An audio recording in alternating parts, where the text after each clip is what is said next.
नमो नारायण। सभी भक्तों पर ईश्वर की कृपा हमेशा बनी रहे। आज मैं देवउठनी एकादशी की व्रत कथा कह रही हूँ।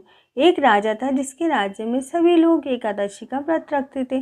प्रजा तथा नौकर चाकरों से लेकर पशुओं तक भी एकादशी के दिन अन्न नहीं खाया करते थे। एक दिन किसी दूसरे राज्य का एक व्यक्ति राजा के पास आकर बोला कि महाराज, कृपा करके मुझे नौकरी पर रख लीजिए।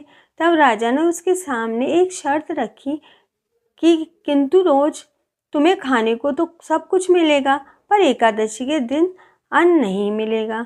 जब उस व्यक्ति ने कहा कि एकादशी के दिन जब उसे फलाहार का सामान दिया जाता तो वह राजा के सामने जाकर गिड़गिड़ाने लगता, महाराज, इसमें तो मेरा पेट ही नहीं भरेगा, मैं भूखा ही मर जाऊंगा, मुझे अन्न दे दो। राजा ने उसे शर्त की बात याद दिलाई, पर वह अन्न छोड़ने को तैयार न हुआ। तब राजा ने उसे आटा, दाल, चावल आदि दे दिए। वह नित्य की तरह नदी पर पहुंचा और स्नान कर भोजन पकाने लगा। जब भोजन बन गया तो वह भगवान को बुलाने लगा, आओ भगवान, भोजन तैयार है। उसके बुलाते ही पीताम्बर धारण किए हुए भगवान चतुर्भुज रूप लेकर वहां पहुंच जाते हैं। प्रेम से उसके साथ भोजन करने लगे। भोजन आदि करके भगवान अंतर्ध्यान हो गए। अब अपने काम पर वह चला गया। 15 दिन बाद अगली एकादशी को वह राजा से कहने लगा कि महाराज, मुझे दुगना सामान दीजिए, उस दिन तो मैं भूखा ही रह गया था। राजा के कारण पूछा तो उसने बताया कि हमारे साथ भगवान भी खाते हैं, इसीलिए हम दोनों के लिए तो ये सामान पूरा ही नहीं होता। यह सुनकर राजा को बड़ा ही आश्चर्य हुआ। वह बोला, मैं नहीं मान सकता, भगवान तुम्हारे साथ खाते हैं।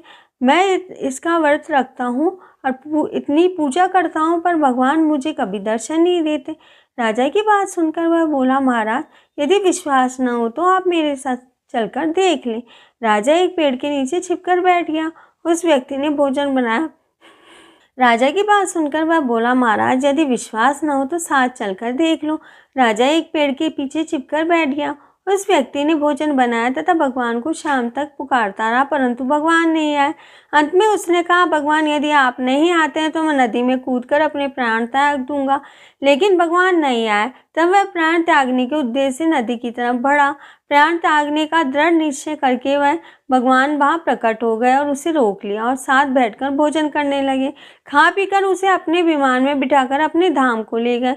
यह देख राजा ने सोचा कि व्रत उपवास से तब तक कोई फायदा नहीं होता जब तक मन शुद्ध न हो। उसने राजा को ज्ञान मिलाया कि वह मन से व्रत उपवास करने लगा और उस अंत में स्वर्गलोक को गया।